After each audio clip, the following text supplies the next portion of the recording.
Hi there. After my last little video, it seemed like quite a good idea to explore my favourite film. One of the things I'm often asked as a film studies lecturer, particularly when I meet people at dinner parties or at events for the first time, is what is your favourite film? So I'm sitting here in clothing that is absolutely appropriate actually for this film that I love a great deal. So I'm in my cycling gear, was out for a bike ride this morning, my one form of exercise for the day. And the film that I want to say a few words about is a 1948 film directed by an Italian director who was also an actor, name of Vittorio de Sica. And the film is a film called Ladri di Biciclette, or Bicycle Thieves, sometimes referred to as The Bicycle Thief. So the American release of the film gave it that title, but that's actually an error.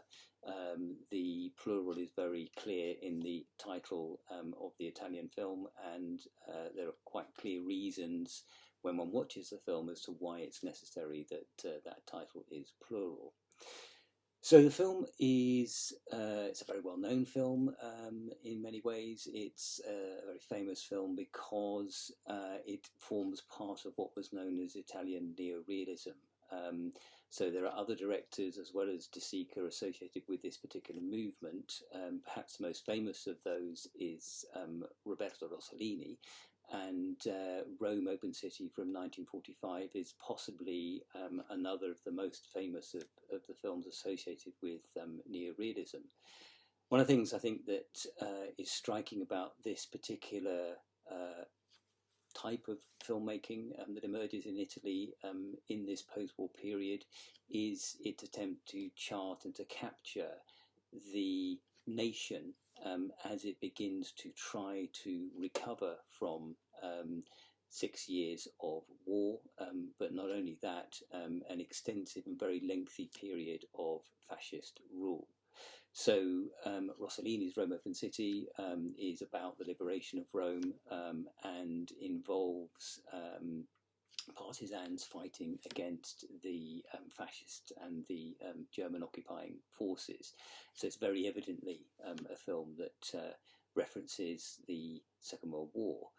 When we get to De Sica's film, Bicycle Thieves, we've moved on a bit. We're in 1948, and what he's exploring really in the film is the attempt to recover from the economic and social hardships that have been endured as a result of the war.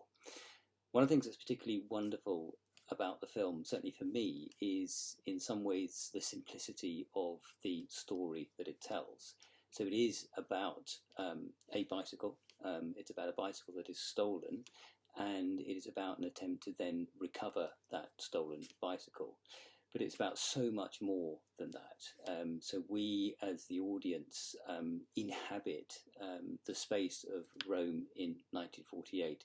We inhabit the suburban Rome where the Ricci family, who are the kind of protagonists of the film, where they live, but we also inhabit the kind of centre of Rome as well, and they move between these two spaces, which are very different kinds of spaces. Neorealism is very well known for certain kinds of stylistic traits.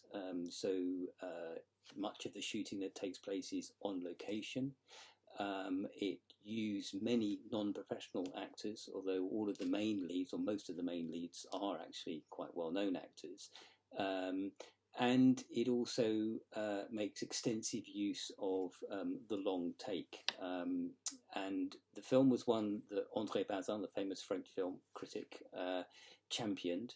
For him, it was absolutely a kind of prime example of not only Italian neorealism, but also of a certain kind of filmmaking that he felt was important, felt was democratic, if you like. So one of the things that he suggested Bicycle Thieves gives us is the opportunity to spend time within the image. So these long takes give us an opportunity to explore what we see on screen in detail. And in that sense, for him, it is something that is kind of inherently democratic. So it is also a very powerful and moving film. I think it tells the story of a father and son. It explores their relationship, the vicissitudes of that kind of relationship. It explores the relationship between a husband and wife and looks at the difficulties of trying to survive in an impoverished post-war Italy.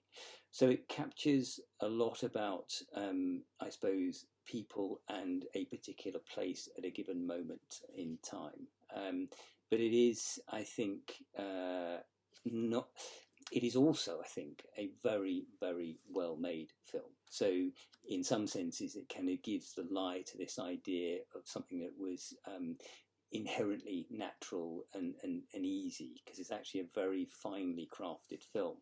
And one of the things I think, if you do get a chance to watch this film, and it is available, I think, on some of the kind of streaming and online services, but it's actually so beautifully and carefully put together. So the editing is very well crafted, and even the way in which space is used is sort of very, very finely controlled. And the performances also that De Sica gets from his actors, whether they are professionals or non-professionals, is also really very rich and very powerful. And Enzo Staiola, who plays Bruno, the son in the film, is particularly affecting. I defy anyone not to have a tear in their eye at the end of the film. It has a very powerful, but also, I think, very sad ending in some ways, but it's also an ending that is very real, I think, in a sense. So anyway, that's my favourite film, Bicycle Thieves, Vittorio de Sica, 1948.